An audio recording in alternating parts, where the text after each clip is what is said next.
There's something about getting older that no one really prepares you for. Sure, we all expect a few more aches and pains, maybe a little less energy than we had in our 40s or 50s. But there are some truths about aging that people just don't talk about, things that can catch you off guard if you're not ready for them. And that's exactly what we're going to talk about today. Because here's the thing, knowing what's coming doesn't have to scare you. In fact, it can empower you. When you understand these realities, you can face them head on, make smarter choices, and keep living a full, vibrant life, no matter what your age. So, let's talk about 5 harsh truths of aging that no one really warns you about. Some of these might surprise you. Some might feel a little uncomfortable. But I promise, by the end of this, you'll feel more prepared, more in control, and maybe even a little more at peace with the journey.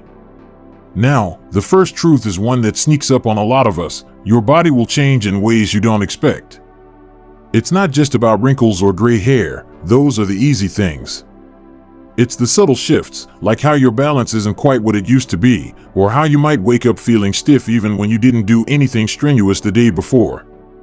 I remember talking to a friend who was always active, gardening, walking every morning, even doing a little yoga.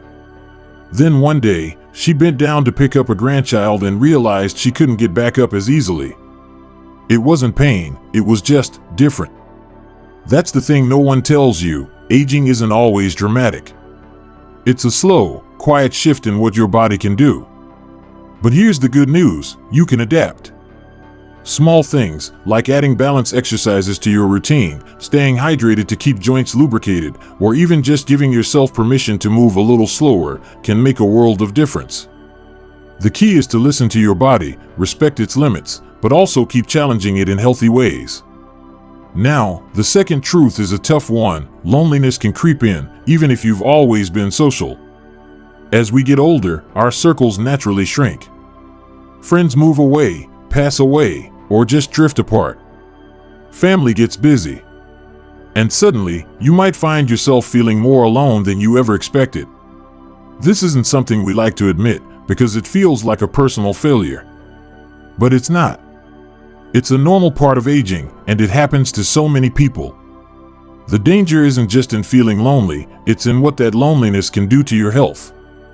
Studies show it can affect everything from your immune system to your mental sharpness. But here's what you can do about it: be proactive. Reach out, even when it feels hard. Join a club, take a class, or even just strike up conversations at the grocery store. And if you're not the social butterfly type, that's okay. Meaningful connections don't have to be big.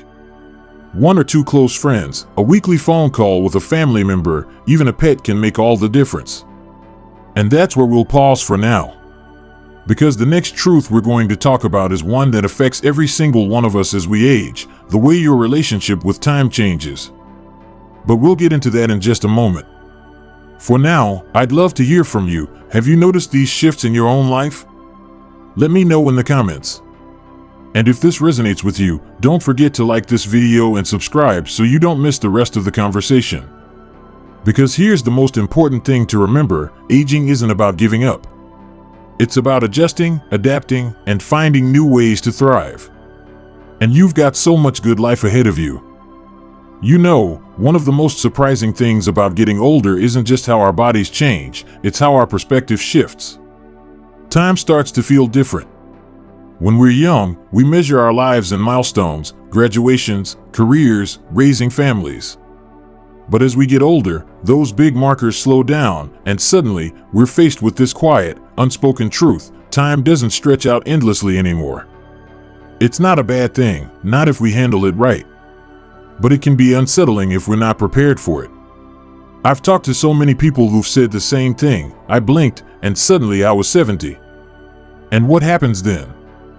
Some folks panic, rushing to check off bucket list items as if they're running out of time. Others freeze up, thinking, what's the point now? But here's what I've learned: the secret isn't in counting the years, it's in making the years count. That might sound like a cliche, but it's true. Instead of worrying about how much time you have left, focus on how you're spending the time you've got. Maybe that means finally taking that painting class you've always thought about. Or writing letters to your grandkids so they'll know your stories. or even just sitting on the porch with a cup of coffee, savoring the morning. The point is, time becomes more precious when you realize it's not infinite. And that realization? It can actually be a gift. Because it pushes us to stop postponing joy, to stop saying, "I'll do that someday." Someday is now. Now, the fourth truth is one that a lot of us try to avoid thinking about: your independence may not last forever. And that's scary. Nobody wants to imagine a day when they might need help getting dressed, driving, or even just remembering to take their medication. We cling to the idea that we'll always be self-sufficient until suddenly we're faced with the reality that we might not be. But here's the thing: needing help doesn't mean you failed. It just means you're human. The real mistake isn't losing a little independence, it's refusing to plan for it. I've seen too many people wait until a crisis hits to have those tough conversations with their families about living arrangements, finances, or medical wishes. And by then, the decisions are made for them, often in a rush, often without their full input. So what can you do? Start small. Have honest talks with your loved ones about what you'd want if things changed. Look into long-term care options before you need them. And most importantly, remember that accepting help isn't giving up, it's just another phase of life, one that can still be full of dignity and purpose. And that brings us to the final truth we'll cover today, one that might be the most liberating of all: happiness after 60, or 70, or 80, isn't about what you've lost, it's about what you choose to focus on. But we'll dive deeper into that in just a moment. For now, I'd love to hear from you. Have you noticed your relationship with time changing as you've gotten older? Or have you had to make adjustments to protect your independence? Share your stories in the comments, because the more we talk about these things, the less scary they become. And if this conversation is resonating with you, don't forget to like this video and subscribe so you don't miss the final part, where we'll talk about how to find joy and fulfillment in this chapter of your life, no matter what challenges come your way. Because here's the truth: aging isn't just about what slips away. It's also about what you gain: wisdom, perspective, and the freedom to live life on your own terms. And that's something worth celebrating. Let me ask you something: have you ever noticed how some people seem to glow with happiness in their later years, while others just fade? It's not about money or perfect health, it's something deeper. And that brings us to our final truth about aging: your happiness now depends less on circumstances and more on choices. Think about it. When we're younger, we're always chasing something: the promotion, a bigger house, the next vacation. But as the years go by, we start to realize those external things don't bring lasting joy. The secret? It's in the small, daily decisions to find meaning, to stay curious, to appreciate what we have rather than mourn what we've lost. I'll never forget my neighbor, Martha. At 82, she'd survived cancer, lost her husband, and needed a walker to get around. Yet every morning, she'd sit by her window with this beautiful smile, watching the birds at her feeder. When I asked her secret, she said, "Honey, I wake up and choose to find 3 things to be glad about. Today it's the cardinals, my tea tasting just right, and remembering how my husband used to sing off key in the shower." That's the power of focus. Now, this doesn't mean pretending everything's perfect. Some days are hard. Your knees ache. You miss people who are gone. The world moves faster than you'd like. But here's what decades of living teach you: you've survived every bad day so far. And that resilience? That's your superpower now. So how do you put this into practice? Start by catching those negative thoughts. When you find yourself thinking, "I'm too old for," or "I can't," pause. Ask instead, what version of this could I do? Maybe you can't travel abroad anymore, but could you explore ethnic neighborhoods in your city? Can't garden like before? What about a beautiful windowsill herb box? And here's something crucial: let yourself evolve.